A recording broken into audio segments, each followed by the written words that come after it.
자, 오늘은 그들로 이 고통받는 곳에 오지 않게 하소서, 그런 주제로 말씀을 전하겠습니다. 그들로 이 고통받는 곳에 오지 않게 하소서. 자, 오늘 설교의 제목으로 삼은 이 말은 예수 믿지 않고 죄 짓고 살다가 죽어서 음부에 가게 된 한 사람의 안타까운 외침입니다. 이제 음부라고 하는 것이 어떤 것이냐? 지옥 대기소라고 할 수가 있겠는데 잠시 후에 그건 좀 자세히 살펴보겠습니다. 자, 이 음부의 형벌을 경험한 사람은 극심한 고통 가운데서 예수 믿지 않고 살고 있는 자신의 가족들이 생각이 난 거죠. 이 사람도 이 땅에 살 때는 오늘 이제 말씀에 나오지만 부자고 돈도 많고 매일 그렇게 즐겁게 살았어요.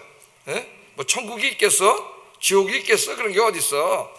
이 땅의 삶이 다지. 그리고 이제 신나게 살다가 어느 날 죽지 않습니까? 안 죽을 사람 있나요? 죽음이 문득 다가오는데 죽었더니 진짜 천국과 지옥이 있는 거예요.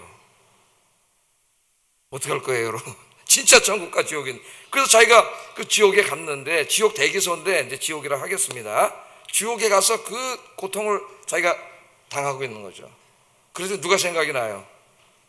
아직 죽지 않은 자기 이 땅엔 5 형제들이 생각이 난 거예요, 갑자기. 저 친구들도 지금 나같이 살고 있는데, 이렇게 살다가 죽으면 여기 올 텐데, 너무 안타까워서 나곤의 아브라함한테 부탁을 한 거죠.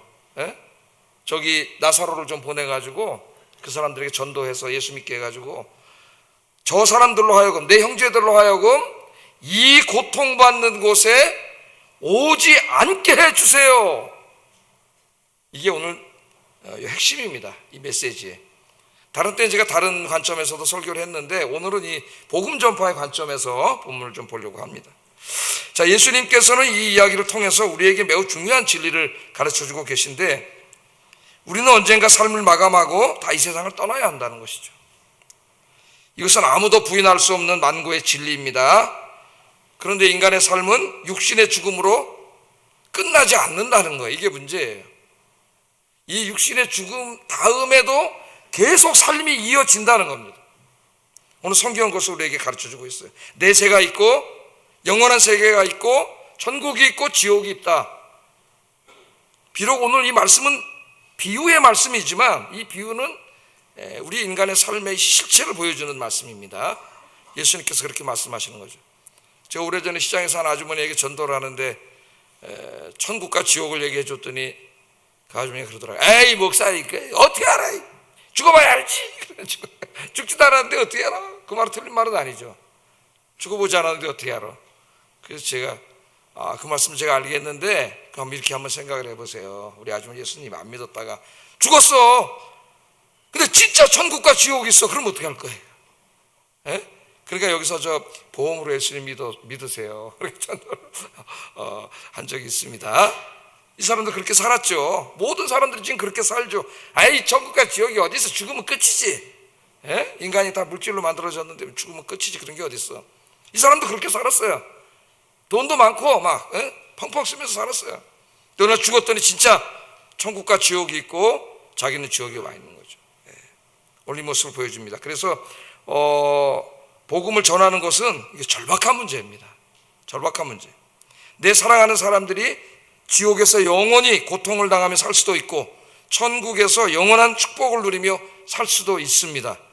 내가 복음을 전하느냐 않느냐에 따라서 그들의 영원한 운명이 결정이 되는 것이죠. 부활절 날을 이제 한번 전도해보자. 오랜만에 진짜 한번 개인 전도 이렇게 좀 광고를 하고 지난주까지 이제 이렇게 좀 한번 적어내보세요. 그렇게 했습니다. 이전에 한 것처럼 파티를 하고 막 그렇게는 안 한다 그랬어요. 그냥 한번, 그래도 목표가 있어야 전도를 하니까 하나님 앞에 꼭 3명만 적어내고 한번 기도를 하면서 첫째 목표는 이번 부활절 날 한번 데리고 가보자. 그렇게 했는데 깜짝 놀랐어요, 여러분. 이전에 비해서 전도로 작정한 사람이 현저히 없습니다. 숫자가 한 5분의 1 정도밖에 안 되는 거예요. 그래서 코로나 이후에 우리 성도님들의 신앙이 많이 다운됐구나, 그런 생각을 가져요. 이제는 신앙생활을 그냥 나나 그냥 이렇게 주일날 와서 예배드리든 그 정도로 생각을 하는 게 아닌가, 안타까운 마음이 있어서 제 설교를 좀 더 이쪽으로 많이 해야 되겠다 그런 생각을 제가 갖게 됐어요. 자, 여러분 한번 안 적어내셨더라도 뭐 또 적어내라 그러지는 않겠습니다. 한번 수첩에라도 여러분 이름을 적어보시고 전도해야 되잖아요. 예? 구원해야 되지 않습니까? 그 영혼들 기도하면서 한번 1차 목표는 부활절날, 2차 목표는 올해 안에 하는 한번 내가 데리고 오겠다 이런 목표로 올 1년 안에 하여튼 내가 한 명은 전도하겠습니다. 한 명의 생명을 살리겠습니다. 그런 마음으로 신앙생활 하시기를 주의 이름으로 축복합니다. 자, 오늘 이제 본문 말씀을 우리가 이해해야 되는데, 본문을 이해하기 위해서는 제대로 이해하려면은 기독교의 내세론에 대해서 정확하게 알고 있어야 됩니다. 내세론. 그래서 먼저 오늘 본문 주회를 하기 전에 기독교의 내세론을 공부하겠는데, 그 내세론을 신학교에 가면 한 학기 동안 배워요. 한 학기 동안 공부를 하고 종말론 뭐 이래서 공부를 하게 되는데, 제가 도표 하나로 간단하게 오늘 설명을 하겠습니다. 정신 바짝 차려서 들으셔야 돼요. 도표의 힘이에요. 도표의 힘. 자, 이렇게 볼까요? 똑같이 왔네. 다시 여기 나가 있습니다. 나, 여러분이에요. 여러분, 나 해보세요. 나. 죄송합니다. 네, 나예요. 나. 자, 나는 인간이죠. 인간입니다. 다른 동물과 구별되는 인간. 자, 인간은 뭘로 구성되어 있을까? 크게 나름 두 가지가 있어요. 하나는 인간은 물질로만 이루어진 존재다. 물질. 예? 그 물질로만 이루어진 존재인데, 어떻게 진화하다 보니까 참 운 좋게 인간은 이렇게 조합이 잘 이루어져 가지고 뇌도 발달하고 이래서 뭔가 좀 다른 동물들과는 차이가 있는 그런 만물의 영장으로 됐다. 그러나 인간은 물질밖에 없기 때문에 눈에 보이는 건 물질밖에 없잖아요. 죽으면 그것으로 다 끝이다. 이렇게 믿는 사람들이 물질주의자들이죠. 무신론자들이고 물질주의자들이에요. 물질밖에 없는 거예요. 물질로 돌아가는 거예요. 근데 과연 그럴까요, 여러분? 과연 그럴까요? 그 말이 맞는 것 같아요? 물질만 우리가 만질 수 있고 볼 수 있고 느낄 수 있으니까. 예? 왜 아닌 것 같아요? 우리 인간은 물질적인 존재라고만 해서 설명하기는 너무 어려운 부분이 너무 많습니다. 우리 인간은 생각하는 존재. 예? 누군가를 사랑을 하고, 사랑을 할 때 막 그 가슴이 막 뛰고 그렇잖아요. 누군가를 막 미워할 때는 막 화가 나고, 그죠? 예? 또 이렇게 잘생긴 사람을 보거나 아름다운 여성을 보면은 막 또 가슴이 설레고 그러죠. 또 어떨 때는 실망하기도 하고 막 좌절하기도 하고 어떨 때 막 기쁘고. 자, 이렇게 인간은 감성적인 존재입니다. 근데 물질이 그런 걸 할 수 있나요? 이런 게? 인간이 이런 물질에 불과하다면 이런 물질이 그런 감정을 가질 수 있나요? 제가 최근에 그 예일대학교 철학과 교수 죽음이란 무엇인가라는 책에서 이제 그 인간이 무엇인가를 다루고 있습니다. 이 사람은 이제 물질주의자예요. 무신론자고. 그래서 그 사람 책 주장을 열심히 읽어봤어요. 뭐라고 주장을 하는지. 자, 뭐라 그러냐면은 이제 앞으로 컴퓨터가 계속 발전하고 발달하고 그래서 AI가 지금 AI 시대에 이미 이제 접어들어오고 있고, 뭐 내년부터는 뭐 핸드폰에도 AI가 장착돼가지고 뭐 이제 뭐 그런 얘기가 나오지 않습니까? 근데 AI가 계속 발전하면은, 비록 AI는 뭐 컴퓨터는 뭐로 만들어져 있어요? 뭐 회로와 뭐 물질로 만들어져 있지만은 감정을 느낄 수 있는 단계가 올 수 있다는 거예요. 가능성이 있다는 거예요. 예? 감정을 느낄 수 있다는 거죠. 그 물질인데, 예? 그게 맞는 말인가요, 여러분? 옛날에 그 어린애들 그 만화 영화 보니까 로버트 케이캅스 뭐 그런 게 있는데, 그 로버트 케이캅스 일본 만화에 보니까 우리 애들 어렸을 때인데 벌써 한 25, 6년, 30년 전 이야기인데, 그때 이미 일본 만화에 인공지능이 나오고 그 인공지능을 가진 로봇가 감정을 가지고 있어요. 눈물을 흘리고 그런 이제 상상을 한 거죠. 그러나 그 AI 컴퓨터라고 하는 것은 그 데이터이죠. 인간의 그 수많은 데이터를 거기다 내장해가지고 그걸 조합해서 거기서 그냥 이렇게 바깥으로 현상적으로 나타나는 거지, 그 물질 자체 안에서 우러나오는 감정은 있을 수가 없는 거죠. 그러니까 우리 인간이 이런 감정을 가진 존재라고 하는 것을 생각할 때 인간이 물질로만 이루어졌다는 설명은 설명할 수가 없습니다. 그러니까 우리 인간은 영혼을 가진 존재예요. 영혼을 가진 존재. 예? 내가 누구를 사랑하고 미워하고 막 가슴이 설레고 이런 것은 누가 하는 거예요? 물질이 그런 걸 어떻게 합니까? 이런 물질이. 예? 인간이 물질밖에 안 된다면 그거 어떻게 해요? 누가 하는 거예요? 영혼이 하는 거예요. 영혼. 그 영혼은 하나님이 언제 주셨어요? 창조하시고 흙에다가 생명을 불어넣어 주셔가지고 생명이 영혼이 된 거죠.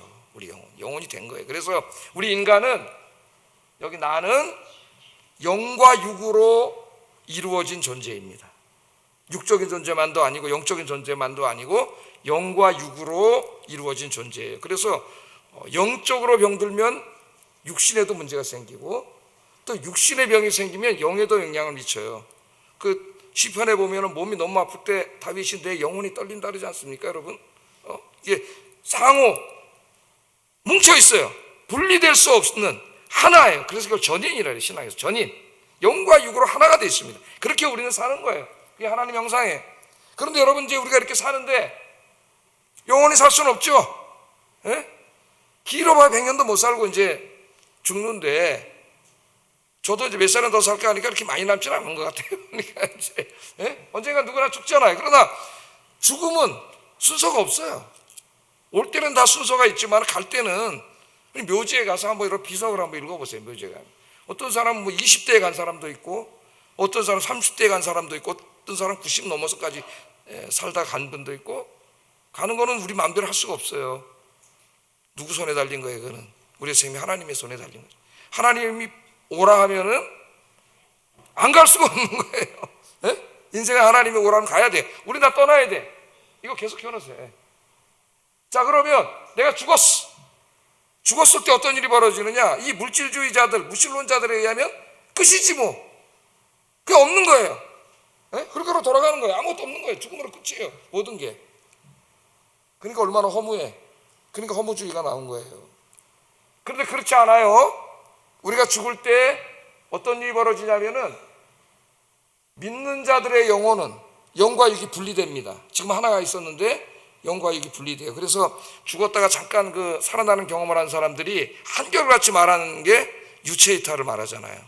자기가 이렇게 스스로 죽었는데 또 다른 자기 하나가 붕 떠가지고 위에서 자기 누워있는 그 모습을 다 보고, 의사를 보고, 이런 얘기들이 뭐, 하여튼 죽었다가 잠깐 죽음 경험한 모든 사람들이 하는 공통된 말이 유체이탈이에요. 물론 그 사람들은 다시 살아났는데 그 영혼이 어디로 가요? 하늘, 낙원으로 가요. 낙원. 예? 낙원에 가서 안식을 누리고 있어요. 오늘 주인공 나사로의 영혼이 낙원에 가 있습니다. 오늘 말씀해 보면 믿지 않고 죽은 사람의 영혼은 어디로 가요? 음부로 가요. 음부는 지옥 대기소예요.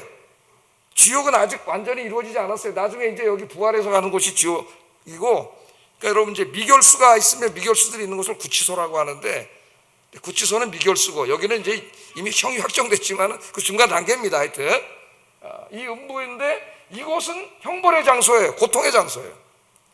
지옥에 가기까지 그 영혼이 고통당하는 곳이에요. 거기는. 그럼 우리의 몸은, 육신은 장례식 치러가지고 이제 땅에다 묻거나 아니 화장해서 이제 없어지는 거죠. 그리고 이제 계속 삶이 진행되는 거예요. 우리 먼저 가신 분들은 다 그렇게 해서 육신은 흙으로 돌아갔고, 그 영혼은 지금 예수님 믿고 돌아가신 분은 낙원에 가, 그렇지 않은 분은 지옥에서 고통을 당하고 있는데, 이 상태가 계속 되는 겁니다. 그러니까 이 지금 영혼의 상태는 중간 상태예요. 중간 상태. 최종 상태가 아니에요. 최종 상태는 부활을 해야 돼요. 기독교는 부활을 믿죠. 잘못 알고 죽어서 그냥 영혼이 어디 천국 가서 영혼이 산다고 생각하는 그 이단이에요. 이단. 기독교는 부활을 믿습니다. 그래서 이제 우리 예수님이 재림하시는 날 어떻게 돼요? 부활을 해요. 이 죽어서 흙으로 다 돌아가 버린 그 사람의 흙, 그러니까 저를 화장했다 그러면은 저를 화장한 그 있을 거 아니에요. 그걸로 하나님께서 새롭게 만드시는 거예요. 그걸로. 그래서 사도 바울은 이걸 가르치면서, 그렇기 때문에 몸으로 함부로 죄를 짓지 말라 그랬죠. 하나님이 몸으로 나중에 새로운 몸을 만들기 때문에 바울이 그렇게 윤리를 가르쳐요. 자, 그래서 이제 부활을 하면은 낙원에 가서 안식하고 있는 영혼과 다시 하나가 돼. 하나가 돼서 부활의 몸, 부활체라 그러잖아요. 부활의 몸을 이루어요. 이 몸은 다시 죽지 않고 병들지 않고 늙지 않고 시간에 종속되지 않고 영원한 몸이에요. 그래서 빌립보서 3장에 보면 신적인 몸, 하나님과 같은 몸이에요. 하나님은 아니지만 그런 영광의 몸을 얻게 됩니다. 그래서 하나님과 천국에서 영원히 살고, 음부에 가 있는 이 영혼도 부활을 해요. 믿지 않는 자도 부활을 해요. 부활을 해서 하나님의 심판을 받아서 지옥에 불못에서 영원히 형벌을 받게 돼요. 이게 기독교의 내세론입니다. 내세론. 헷갈리면 안 됩니다, 여러분. 분명히 알아요. 죽어서 영혼만 어디 가가지고 영원히 있는 게 아니에요. 그거는 저 그리스 종교에서 나오는, 그리스 철학에서 나오는 이단인데, 그렇게 알고 있는 사람이 너무나 많아요. 기독교인들 중에 잘못 알고 있는 사람이.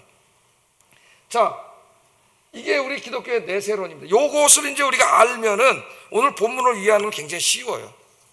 그래서 내세론을 이렇게 분명히 알고 있어야 됩니다. 이단에 넘어가지 않기 위해서. 뭐 어떤 분 설교하면서 막 뭐 영혼만 구원받는 분도 있고 육신도 구원받는 분, 육신까지 구원받는 분도 있고 막 이런 설교를 막 텔레비전에 나와서 해가지고 깜짝깜짝 놀라. 목사들 이거 진짜 큰일 났다 이거 막 그런 생각이 들어요. 자, 오늘 이제 예수님이 설교를 하시는데 이 설교는 비유입니다. 비유지만은 우리의 그 실체를 잘 보여주는 비유예요. 자, 예수님이 설교를 하시는 거예요. 비유로. 어느 마을에 거지 나사로와 부자가 살고 있었다. 예수님께서는 부자의 삶에 대해서 이렇게 말을 합니다. 19절 21절 한번 읽어보겠습니다. 시작.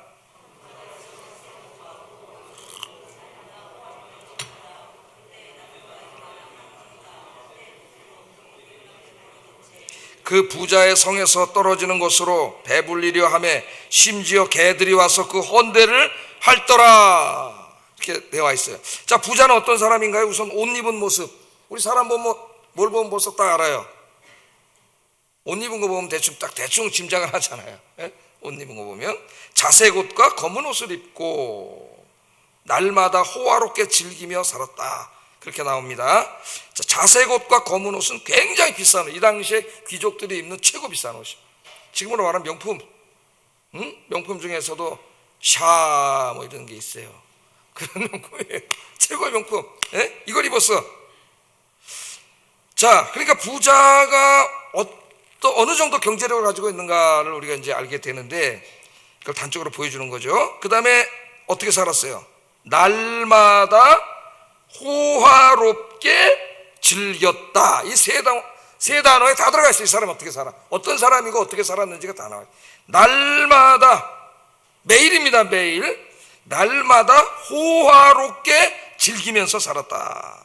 그렇게 나타났어요. 그러니까 돈 많이 벌었고 번 돈을 가지고 자신만을 위해서 펑펑 쓰면서 야 어디 좀 재밌는 일 없냐? 즐거운 데 없냐? 좋은 데 없냐?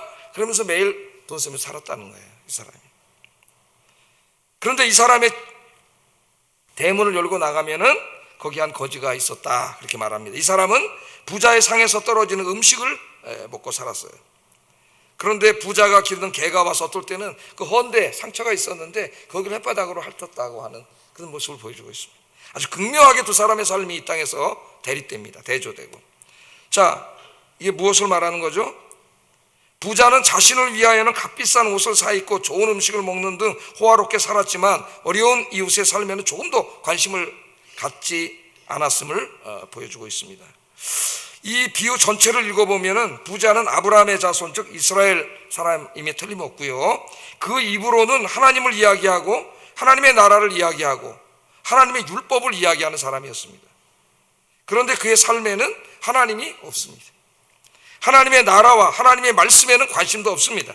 이 사람의 관심은 오직 돈 벌고 번 돈을 또 쓰고 자신과 가족만을 위해서 펑펑 쓰고 즐기고 좋은 거 사고 사 입고 이러면서 한평생을 매일 사는 사람이에요.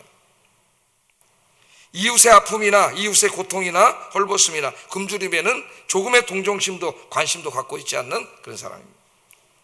그는 하나님을 섬기는 사람이 아니라 돈을 섬기는 사람이었습니다. 입으로는 하나님을 이야기하지만 그의 진짜 하나님은 돈이었어요. 그에게는 돈이 하나님입니다. 가장 큰 문제는 이 부자는 예수님을 믿지 않는 사람이라는 걸 암시하고 있어요. 자, 두 번째 이제 거지가 나옵니다. 거지는 어떤 사람이었을까? 예수님은 부자와는 달리 이 거지에게는 이름을 붙였습니다. 이름이 뭐예요? 나사로죠. 예수님이 설교하실 때 비유로 설교를 많이 하셨어요.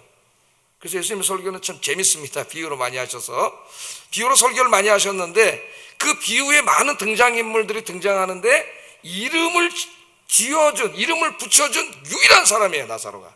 다른 등장인물 어떤 비유에도 이름이 나오지 않아요. 그런데 이 비유에만 나사로라는 이름이 일부러 나와요. 이거는 뭘 말해주는 거예요? 예수님이 뭔가를 메시지를 전하기 위해서 이 사람에게는 이름을 붙였다, 의도적으로 붙였다, 그걸 알 수가 있겠죠. 이 사람의 이름이 이 사람의 모든 것을 보여줍니다. 이름이 나사로라 그랬어요. 나사로. 우리는 나사로는 모르지만은 이 당시에 이 설교를 듣고 있는 사람들은 다 알아요. 그게 무슨 말인지. 히브리 말로는 엘리아자르, 구약에도 나오죠. 엘리아자르라는 사람인데 이걸 축약형으로 나사로라 그래요. 나사로. 그러니까 다 알아요. 그 사람들은. 뜻은 하나님이 도우신다는 뜻이에요. 하나님이 도우신다. 그는 사람들에게 도움을 받고 살지 못했지만은 하나님이 도와주시는 사람이다. 다시 말하면 하나님 믿는 사람이고 예수 믿는 사람이라는 것을 장황하게 설명하지 않고 예수님이 나사로 이름을 붙여줌으로써 그 안에 다 설명을 하고 있는 거예요. 시인들이 그렇게 하지 않습니까, 여러분? 단어 하나 가지고 다 설명하듯이. 자, 그래서 예수 믿는 사람으로 이렇게 그려지고 있습니다. 거지 나사로는 부잣집 문 앞에 누워 있었어요. 우리말 성경에는 버려진 채 그렇게 번역됐는데 이건 좀 많이 의역한 것이고 원뜻은 거기 뉘어져 있었다. 그냥 간단하게 그렇게 되어 있어요. 뉘어져 있었다. 그러니까 자기가 능동적으로 가서 누운 게 아닙니다. 수동태로 되어 있어요. 거기 누군가가 데려다가 눕혀준 거예요. 그것은 뭘 말합니까? 능동태로 되어 있었다면 그 사람이 아무 문제 없이 걸어가서 누운 거죠. 자기가 능동적으로. 근데 수동태로 되어 있다는 것은 주어가 따로 있는 거예요. 누군가가 그 사람을 들어다가 거기에 뉘어진 거예요. 그건 뭘 말합니까? 이 사람이 신체적인 핸디캡이 있다는 거예요. 걸을 수가 없고 그런 장애가 있는 분이라는 것을 우리에게 암시하고 있습니다. 거기 가서 우리 동네에서 제일 부자니까 그래도 부잣집 문 앞에 있으면 뭐 되지 않을까. 그래서 사람들이 거기다가 앉혀준 거죠. 그러니까 나사로는 게을러서 부잣집 대문에서 구걸을 한 것이 아닙니다. 장애를 가졌기 때문에 그 당시 시대에 누군가의 도움 없이는 살 수 없었어요. 그래서 부잣집 대문 앞에서 그렇게 도움을 청할 수 있도록 사람들이 도와줘서 거기 갔다가 이제 뉘어준 거죠. 나사로는 이 세상의 관점으로 보면은 참 어떻게 보면 불행하고 불쌍한 사람입니다. 그러나 그 이름이 나사로예요. 하나님이 도우시는 사람. 그러니까 뭡니까? 하나님 믿는 사람이고 예수님 믿는 사람이에요. 그렇게 예수님께서 암시를 하고 있습니다. 자, 두 사람이 이 땅에 살았어요. 우리도 지금 사는 것처럼. 한 사람은 힘들고 어려웠지만 하나님 의지하고 이렇게 살았고 예수 믿고, 한 사람은 돈도 많고 그냥 떵떵거리면서 그냥 입으로만 하나님 얘기하지만 사실 돈이 하나님 사람이고 막 자기가 다 쓰면서 살았다는 거예요. 근데 영원히 살 수 없잖아요. 죽음 앞에 모두가 평등합니다. 부자도 가난한 자도 권력자도 일반 사람도 죽습니다. 죽음을 비껴나갈 수가 없어요. 어느 날 죽음이 찾아왔어.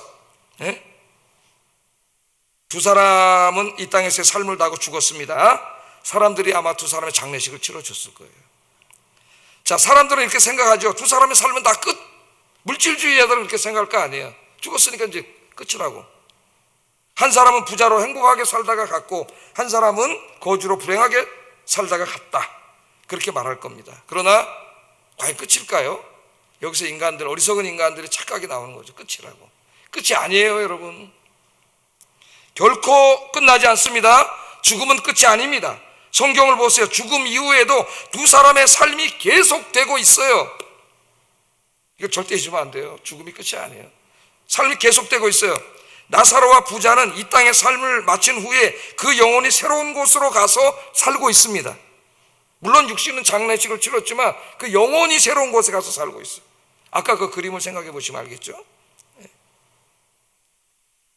예수님의 설교는 내세가 있음을 우리에게 분명히 강조하고 있습니다. 그런데 우리가 주위에서 볼 것은 두 사람이 완전히 다른 곳에 있다는 거예요. 내세가 있는데 죽어서 우리 영혼이 가는데 아까 그림 봤듯이 한 사람은 낙원에 가서 안식을 누리고 있고 한 사람은 음부에 가서 고통을 당하고 있다는 것을 보여주잖아요. 나사로는 낙원에 갔고 부자는 음부에 갔어요. 지금 계속 사람들이 죽습니다. 지금도 엄청나게 많은 사람들이 아래 죽어요. 전 세계에서. 죽을 때 그 육신을 화장하거나 매장하지만 그 영혼은 계속 낙원으로 가거나 지금 음부로 가고 있어요. 자, 나사로부터 보겠습니다. 나사로는 어디로 갔어요? 이 땅에서는 힘들고 진짜 고단한 삶을 살았지만은 그는 하나님을 의지하고 예수님 믿는 사람이었기 때문에 죽어서 어디에 갔는가? 우리 22절 한번 보겠습니다. 시작. 아브라함의 품에 들려가고 그렇게 말합니다. 자, 그걸로 그냥 그렇게 살다 죽는 게 끝이면은 그 참 얼마나 불행합니까? 그런데 육신의 죽음으로 끝났다고 생각하는데 사람들은 끝이 아니라 새로운 삶이 시작돼요. 자, 사람들, 의사들은 죽었다 그래. 이제 뇌도 정지되고 심장도 정지돼서 죽었어요. 근데 죽은 게 아니에요. 이 몸은 장사 지내겠지만은 생명의 근원이 영혼이 몸에서 빠져나간 거죠. 근데 누가 왔어요? 천사들이 와서 천사들에게 받들려, 천사들이 와서 그를 데리고 옵니다. 그러니까 그 육신 말고 또 다른 자아가 있는 거죠. 그 영혼인데 그를 데리고 아브라함의 품으로 갔다, 그렇게 말하죠. 아브라함 품으로 갔다. 이것도 죽은 사람들, 이제 죽음을 짧게 체험한 사람들의 그 경험담을 모아서 쓴 책들이 이제 있는데, 책 읽어보면은 상당히 많은 사람들이 이런 체험을 하더라고. 자기가 이제 이렇게 막 죽으려고 하는데 갑자기 그 먼저 천국에 간 가족들, 친구들이 막 와서 방 안에 이렇게 앉아 있는 모습을 본 사람도 있고, 여기처럼 천사들이 자기를 데리러 온 모습을 보고 이런 경험을 한 사람들이 상당히 많더라고요. 예수 믿는 사람들이죠. 근데 여기 지금 천사들이 와서 자기 영혼을 데리고 아브라함 품으로 갔다 그래. 아브라함의 품은 뭐 복잡하게 설명하자. 간단하게 말하면 아까 저기 말한 낙원이에요. 아브라함은 믿음의 사람이잖아요. 그 낙원에 있잖아요. 지금 하나님 품 안에 있잖아요. 예? 바로 낙원입니다. 낙원은 부활하여 하나님 나라에서 영원한 삶을 살 때까지 하나님 품 안에서 평안하게 안식하는 곳. 아까 도표에 나왔듯이 이곳입니다. 예수 믿고 구원받은 사람들은 육신의 죽음을 맞이한 이후에 그 육신은 장례를 치르겠지만은 그 생명의 근원인 영혼이 천사들이 데리고 어디로 가는 거예요? 하나님이 계신 낙원으로, 하늘로 데리고 가는 거죠. 할렐루야. 낙원에 가서 뭐 할까? 거기 가서 의식은 있을까? 제가 설교 중에 여러 번 설교를 했는데 하여튼 또 앞으로도 계속 계시록 가르치면서도 가르치고 제가 가르치겠습니다. 자, 그래서 아브라함의 품에 가서 부활의 그날을 기다리면서 이 땅에 하나님 나라가 이루어진 날까지 기다리면서 안식하고 계신 거죠. 안식하고 있어요. 그곳은 이곳과는 비교할 수 없이 좋은 지복의 장소입니다. 하나님이 계신 곳이에요. 하나님이 계신 곳. 이 땅은 아직 하나님 나라가 완전히 이루어지지 않았어요. 죄와 죽음이 지배하고 있습니다.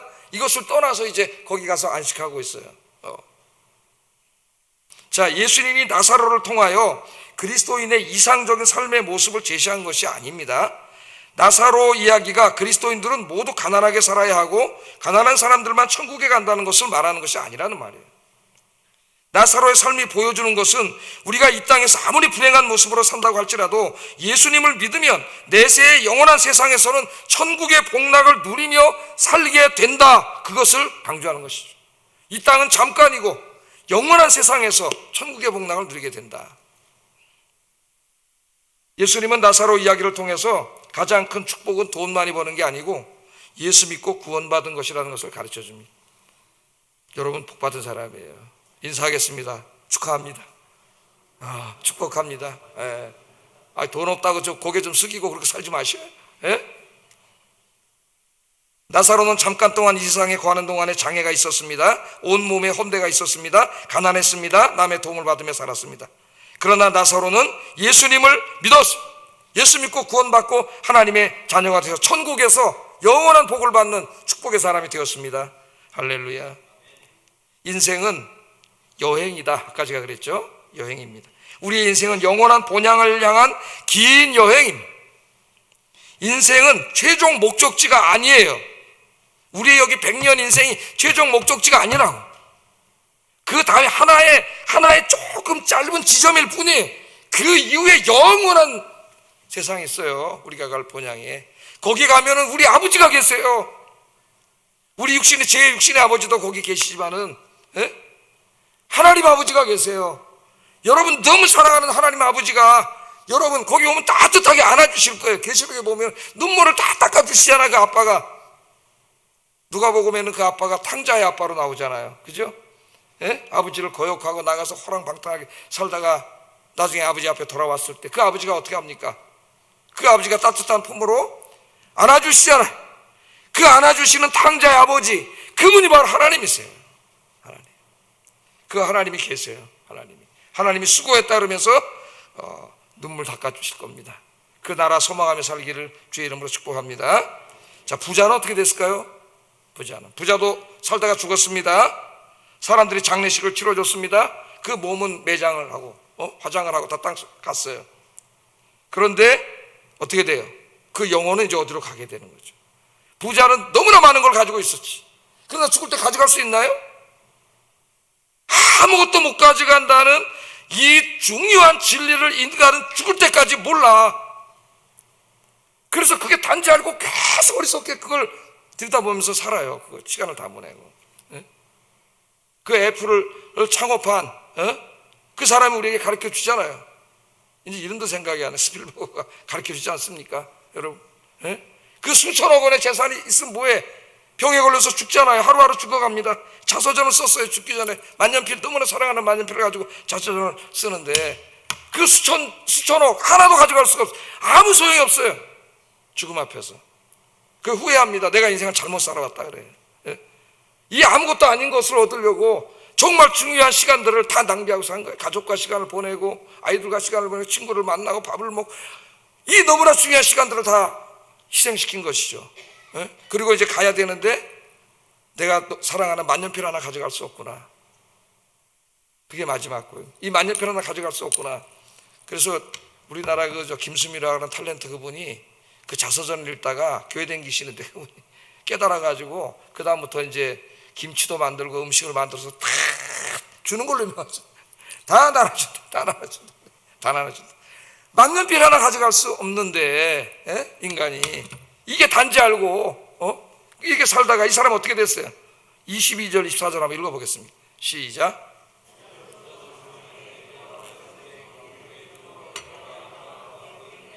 나사로를 보고 불러 이르되 아버지 아브라함이여 나를 긍휼히 여기사 나사로를 보내어 그 손가락 끝에 물을 찍어 내 혀를 서늘하게 하소서. 내가 이 불꽃 가운데서 괴로워하고 있습니다. 아까 나사로는 아브라함 품에 하나님 품에 안겨서 안식을 하고 있는데 전혀 다른 곳으로 갔습니다. 이 부자가 사후에 도착한 곳은 음부였습니다. 죽음으로 끝나는 줄 알았는데 끝이 아니네. 삶이 계속돼요. 음부로 갔어요. 음부는 헬라어 하데스를 번역한 곳으로 예수 믿지 않고 죽은 사람들의 영혼이 영원한 지옥 형벌에 처해지기까지 고통 중에 기다리는 형벌의 장소입니다. 형벌의 장소. 아까 그림 보셨죠? 지옥으로 가는 대기소입니다. 그런데 이 음부가 어때요? 불구덩이에요. 불구덩이. 물론 비유적인 말씀이지만 고통의 장소라는 말입니다. 그런 불구덩이에서 고통을 당하고 있습니다. 그런데 거기에 물 한 방울이 없어요. 부자는 이 땅에서 값비싼 옷을 입고 영양가 많은 음식을 먹고 시원한 음료를 마시고 풍요롭게 살았지만 음부에서는 물 한 모금도 먹을 수 없는 처지가 됐습니다. 부자가 고통 중에 낙원을 바라봅니다. 거기에 보니까 나사로가 아브라함 품에 안겨 있어요. 이 땅에서의 삶과 내세의 삶이 완전히 역전됐습니다. 잠시 잠깐 오면은 대역전이 일어납니다. 이거 성경에서 신학에서는 종말론적인 대역전이라 그래요. 기대하세요. 이 짧은 세상은 아무것도 아니에요. 대역전이 일어나요. 가난했지만 예수님을 믿고 하나님을 섬기며 살았던 나사로는 낙원에서 영원한 복락을 누리고 있고 돈을 하나님으로 여기며 살았던 부자는 음부에서 고통을 당하고 있습니다. 잠시 잠깐이면 이런 일들이 벌어집니다. 이 부자는 아브라함에게 나사로를 시켜서 물 한 방울만 좀 떨어뜨려 달라 그랬어요. 너무 고통스러웠어요. 그는 어리석게도 자신의 고통의 상황이 바뀔 수 있다고 생각하고 있습니다. 그러나 그 상황은 영원히 바뀔 수 없습니다. 아브라함이 부자에게 이렇게 말합니다. 25절 26절 한번 읽어보겠습니다. 시작.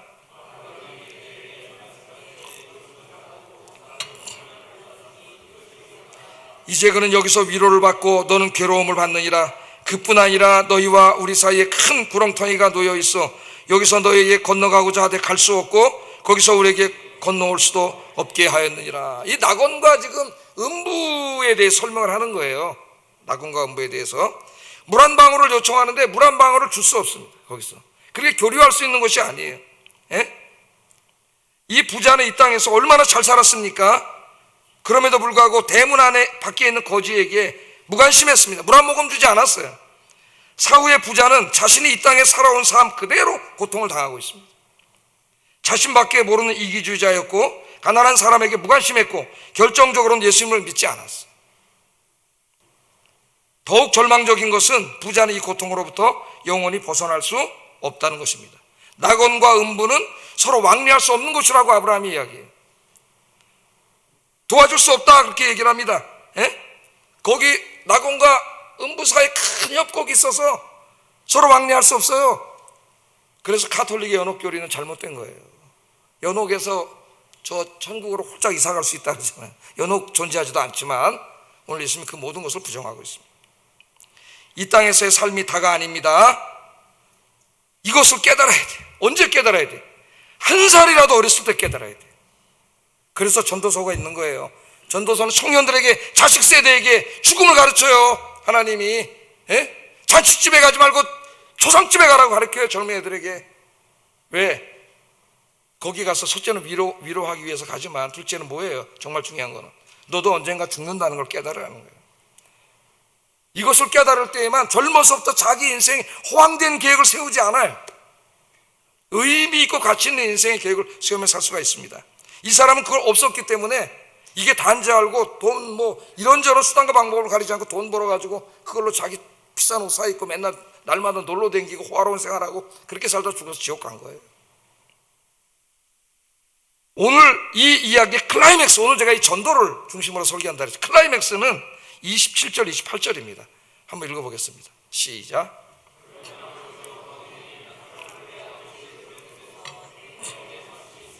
그들에게 증언하게 하여 그들로 이 고통받는 곳에 오지 않게 하소서. 이제 더 이상 저기는 거기서 구원받을 수 없다는 걸 알았습니다. 기회는 이 땅에 있을 때 우리의 육신의 생명이 붙어 있을 때까지예요. 그 이후에는 기회가 없습니다. 여러분의 한평생은 하나님의 은혜의 기간이에요. 이 기간은 하나님이 기다려주시는 기간이에요. 살아있는 동안. 그 이후에는 변하지 않아요. 소망이 없습니다. 자, 그곳에서 이제 자기는 고통을 당하고 있지 않습니까? 그때 누가 생각나냐면 저기 아직 살고 있는 5 형제가 있었다 그랬는데 그 형제들이 생각이 난 거죠. 야, 쟤네 동생들이 죽으면 이곳에 와서 영원히 나처럼 고통을 당할 텐데 이걸 생각하니까 자기가 지금 당하고 있잖아요. 이게 가짜인 줄 알았는데 진짜잖아요. 너무나 안타까워서 그들로 이 고통받는 곳에 오지 않게 하소서. 저 나사로를 좀 보내가지고 그 죽은 자가 살아왔으면 믿을 거 아닙니까? 천국과 지옥 있다고 좀 가서 전도해가지고 내 동생들은 여기 오지 않게 해주세요. 그때 뭐라 그랬어요 아브라함이? 죽은 자가 살아서 가다 안 믿는 사람은 안 믿는다 그러잖아요. 거기는 모세와 선지자들이 있고 그리고 누가 있어요? 여러분들이 있잖아요. 우리가 있잖아요. 그 사람들이 가서 복음을 전할까라고 말씀하셔요. 여러분, 오늘 이 말씀입니다. 그들로 이 고통받는 곳에 오지 않게 하소서. 이것은 무슨 철학자가 이론적으로 한 이야기가 아니라 그 지옥의 고통을 당하고 있는 그 사람이 이 땅에 아직 기회가 남아있는 자기 사랑하는 사람들에게 그 사람들이 이곳에 오지 않게 해주소서 하는 절규의 외침이에요. 오늘 예수님의 설교를 통해서 우리에게 말씀하십니다. 우리에게. 여러분들은 다 구원받은 사람입니다. 할렐루야. 이곳에 가지 않겠죠. 그러나 여러분의 사랑하는 사람들, 가까이 있는 사람들이 그렇지 않은 사람들이 있습니다. 오늘 주님의 말씀을 가슴에 이 말씀이 메아리치고 내 사랑하는 사람들이 저곳에 고통받는 곳에 가지 않게 하소서 하는 그 마음으로 열심히 전도하시고 특별히 가능하면 부활절에 전도하시고 할렐루야 생명 살리시기를 주의 이름으로 축복합니다. 기도하겠습니다.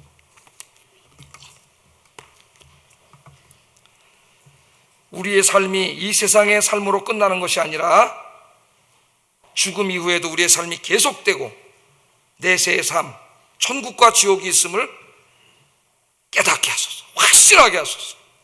두 번째, 그들로 이 고통받는 곳에 오지 않게 하소서. 이 외침을 마음에 품고 이 소리가 내 마음에 메아리쳐서 내 사랑하는 사람들, 가까운 사람들에게 복음 전하게 하소서. 기도하겠습니다. 사랑하신 아버지 하나님, 감사합니다. 오늘 귀한 말씀을 통해서 깨닫게 하시고 우리의 삶이 육신의 죽음으로 모든 것이 끝나는 것이 아니라 그 이후에 영원한 삶이 지속된다고 하는 것, 내세가 있고 영생이 있고 천국과 지옥이 있다는 것을 깨닫게 해주신 것 하나님 감사합니다. 오늘 그 지옥을 경험한 한 사람의 안타까운 이 절규, 내 사랑하는 가족들이 이 고통받는 곳에 오지 않게 하소서. 그 말씀이 우리 가슴에 메아리치게 하시고 내 사랑하는 사람들, 내 가까운 사람들, 아직 예수 믿고 구원받지 못한 사람들 찾아가서 복음 전하는 저희들이 되게 하여 주시옵소서. 예수님 이름으로 기도드립니다. 아멘.